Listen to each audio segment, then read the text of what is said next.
बहुत समय पहले की बात है, एक विशाल और समृद्ध राज्य में राजा आदित्य सिंह शासन करते थे। वे अपने न्यायप्रिय और बुद्धिमान स्वभाव के लिए प्रसिद्ध थे।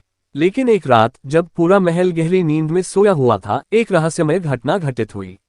राजा के ताज, जिसे सूर्य तिलक कहा जाता था, महल से गायब हो गया। यह ताज सिर्फ एक प्रतीक नहीं था, बल्कि राज्य की शक्ति और समृद्धि का स्रोत माना जाता था। सूर्योदय के समय जब महल के प्रहरी को ताज के गायब होने का पता चला, उसने तुरंत शोर मचाया। पूरे महल में हलचल मच गई। राजा आदित्य सिंह को खबर मिलते ही उन्होंने तुरंत अपनी गुप्तचर टीम को बुलाया। गुप्तचर प्रमुख तेजस्वी नाम का एक अनुभवी योद्धा इस मामले की जांच का कार्यभार संभालने के लिए तैयार था। जांच शुरू हुई, लेकिन महल में कोई सुराग नहीं मिला। तब अचानक एक बुजुर्ग साधु महल के द्वार पर प्रकट हुआ। उसकी आंखों में एक गहरी चमक थी और उसने कहा, राजन, वह जिसे आप ढूंढ रहे हैं, उसे पाने के लिए आपको अपनी सबसे बड़ी परीक्षा देनी होगी।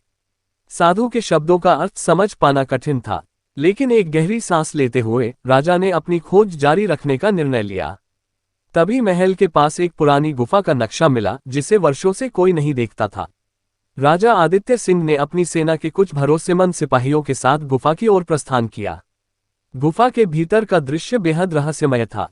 अचानक एक गूंजती हुई आवाज आई, जो सत्य के लिए यहाँ आया है, वही इस गुफा से जीवित बाहर जाएगा। आवाज सुनकर राजा की टीम घबरा गई, लेकिन राजा ने अपनी हिम्मत नहीं खोई। उन्होंने आवाज का पीछा किया और गुफा के गहरे हिस्से में पहुंचे, जहां एक विशाल खंडित प्रतिमा के पीछे सूर्य तिलक रखा हुआ था।